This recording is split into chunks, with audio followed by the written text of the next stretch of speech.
जय श्री राम। जय श्री राम। जय श्री राम। जय श्री राम। जय श्री राम। कल 5 अगस्त का दिन बड़ा सौभाग्यशाली दिन है।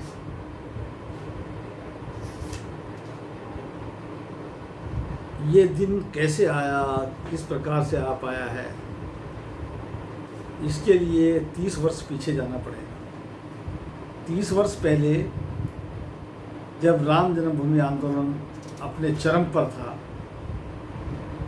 अडवाणी जी रथ यात्रा निकाल रहे थे, उस समय राम ज्योति यात्रा शुरू हुई। चकमक से आग जलाकर राम ज्योति घर घर पहुंचाई गई। दीपावली पर सारे दीपक राम ज्योति के द्वारा मनाए गए।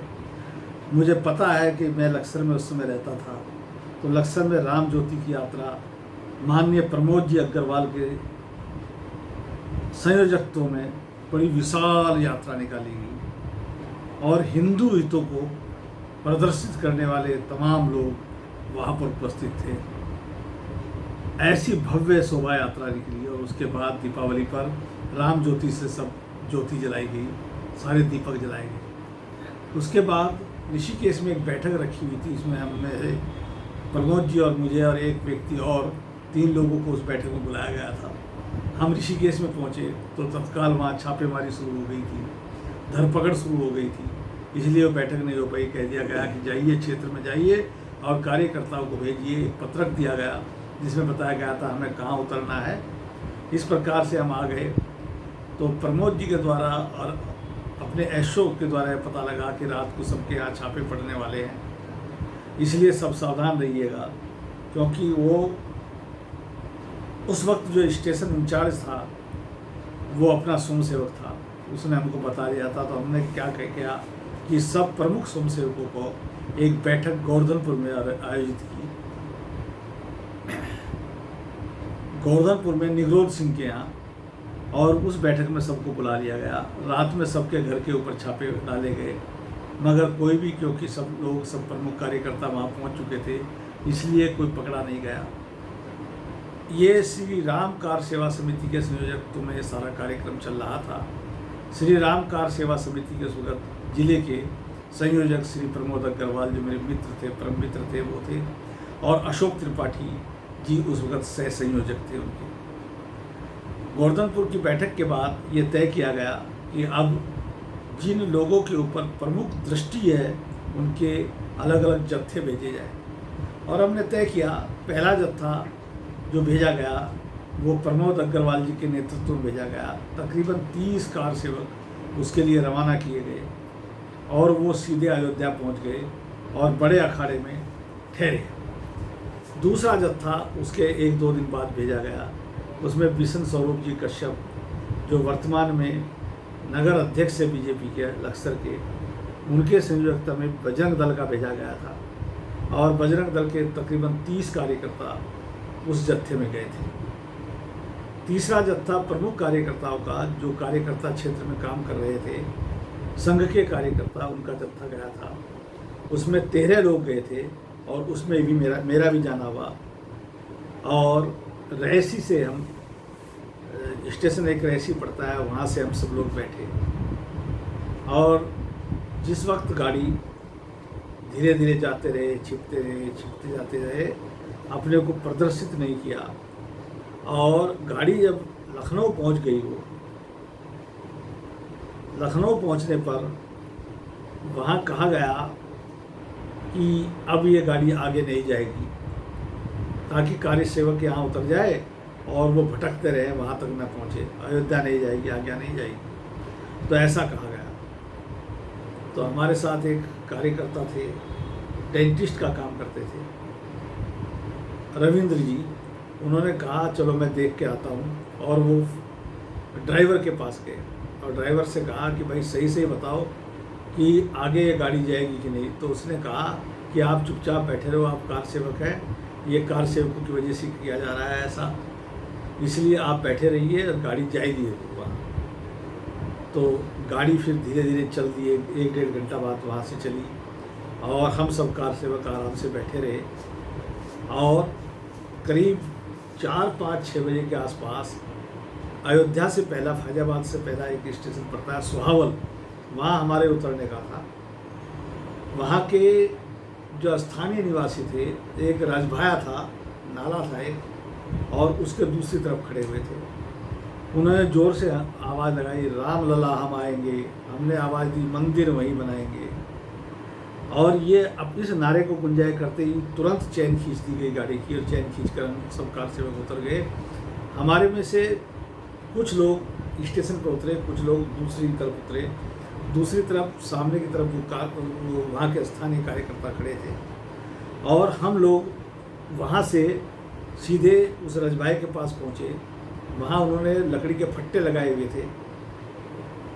लकड़ी के फट्टे जैसे ही हम उनको पार हुए, पुलिस हमारे पीछे दौड़ती हुई आ रही थी, और उन्होंने लकड़ी के फट्टे हटा लिए। पुलिस दूसरी तरफ रही, और हमको लेकर वो गांव में चले गए। हमने पूछा, भाई ये किन लोगों का गांव है, कैसा गांव है, इस गांव का क्या नाम है? बताया गया इस गांव का नाम दुर्जन के पुरवा है। हमने कहा, भाई यहाँ तो बड़े सज्जन लोग हैं, आपने नाम दुर्जन के पुरवा रख दिया है। वो कहने लगे, साहब हम जो है ना, हम सब यदुवंशी हैं, और हमको ये मत समझना आप कि हम मुलायम सिंह के खैर ख्वाह हैं।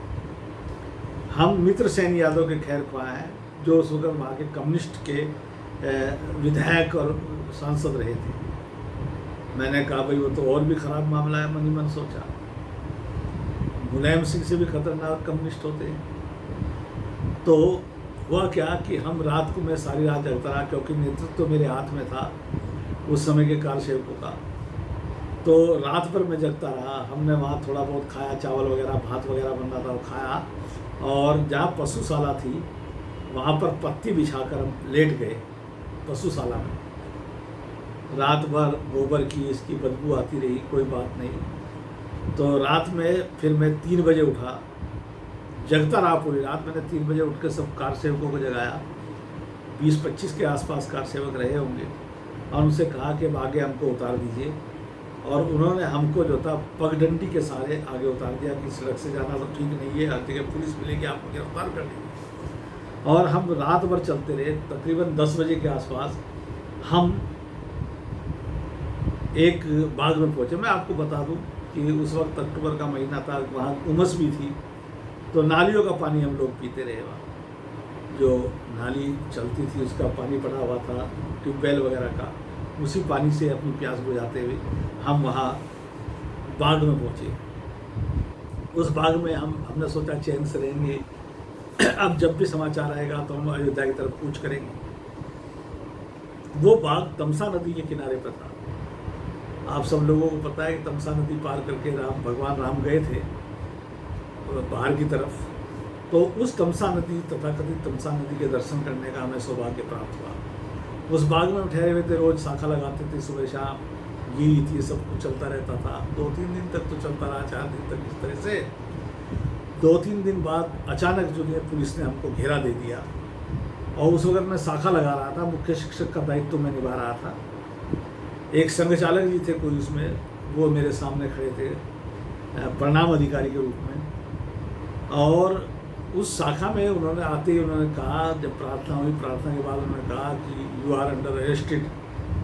पुलिस ने कहा कि आप अरेस्ट हैं और आप चलिए, गाड़ियाँ खड़ी हैं। हमने कहा, भाई हमसे तो चला नहीं जाएगा।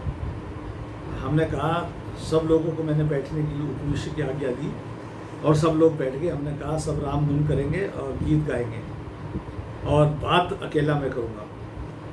तो पुलिस वाले मेरे पास आया, उसने कहा, क्योंकि मैं मुख्य शिक्षक का दायित्व कर रहा था, उसे लगा कि यही लीडर हो सकता है इनका। तो मेरे पास आया, कहने लगा कि आप तो अरेस्ट हैं अब, और आप जो है गड़बड़ झाला मत करिए। मैंने कहा, गड़बड़ झाला कुछ नहीं है, हम लोग 400-400 किलोमीटर पैदल चल के आए हैं, हम एक कदम भी नहीं चल पाएंगे। आप गाड़ी यहीं ले आइए और हमको अरेस्ट करके ले जाइए। उन्होंने कहा कि गाड़ी तो यहाँ नहीं आएगी। क्यों नहीं आएगी? क्योंकि सब रास्ते काट दिए गए हैं, चारों तरफ खाइयाँ बना दी गई है आपके, ताकि आप भाग न सके। तो ठीक है, आप ऐसा करिए कि आप हमको अपने कंधे पर लाद लीजिए और वहाँ गाड़ियों तक हमको ले चलिए। तो पुलिस वाले बड़े भौचक्के रह गए, क्या करें। हमने कहा कि आप खींच के हमें ले जा सकते हैं, या आप अपने कंधे पर बैठा कर ले जा सकते हैं, हम चल तो नहीं पाएंगे। कम से कम। हम 300-400 किलोमीटर पैदल आ रहे हैं, इसलिए हम नहीं चल पाएंगे। तो साहब पुलिस ने घेरा दिए, हमें बैठी रही और हम भी बैठे रहे। थोड़ी देर बाद मैंने उनसे कहा कि भाई थोड़ा लघु शंका के लिए तो आज्ञा दे दीजिए आप, या लघु शंका भी यहीं करनी पड़ेगी।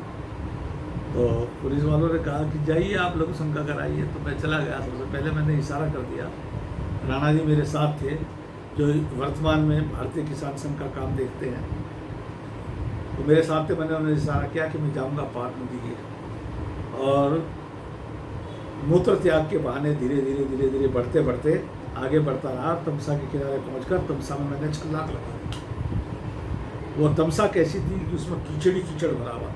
मुझे अच्छी तरह याद है कि मैं नाभि तक कीचड़ में डूब गया था, मगर उसमें शरीर में शक्ति थी और राम का प्रताप था। सब कई बहनें दूसरी तरफ खड़ी हुई थी और उन्होंने आवाज़ लगाई, भाई साहब आइए आइए। और उन्होंने एक बेड डाल दी और उसके सहारे पकड़कर उन्होंने मुझे खींचा और मैं दूसरी तरफ चला गया। दूसरी तरफ पहुंचकर इसी तरह से अन्य स्वयंसेवक मेरे पीछे पीछे आए, और वो भी धीरे धीरे, क्योंकि पुलिस वालों को हमसे पिंड छुड़ाना मुश्किल हो रहा था कि इनका करे भी तो करे क्या। धीरे धीरे और स्वयंसेवक भी आए और कार सेवक भी आए, और वो भी इसी तरह से तमसा नदी को धीरे धीरे पार करते हुए चले गए, सहारा लेकर दूसरी तरफ पर चले गए। दूसरी तरफ जाकर वहाँ पर जो बहनें थी वो हमको लेके चली। उन्होंने कहा कि हम दोनों तरफ रहेंगे आपके, आप हमारे बीच में चलिए। कार सेवकों को बीच में लिया, दोनों तरफ दोनों बहनें थी, और उन बहनों को ले जाके हमको एक गांव के पास एक बाग में ठहराया। वहाँ हमने देखा कि वहाँ तमाम झाड़ झंकाड़ खड़े हुए थे उस बाग के अंदर। उन्होंने दरातियाँ वगैरह दी, उसको साफ़ किया। साफ़ करने के बाद वहाँ ठहरने का स्थान बनाया। धीरे धीरे वहाँ नीचे पुआल पत्ती बिछाई और उस पर रहने का स्थान बनाया। वो जगह थी तिवारी के पुरवा, एक गांव था तिवारी के पुरवा। वहाँ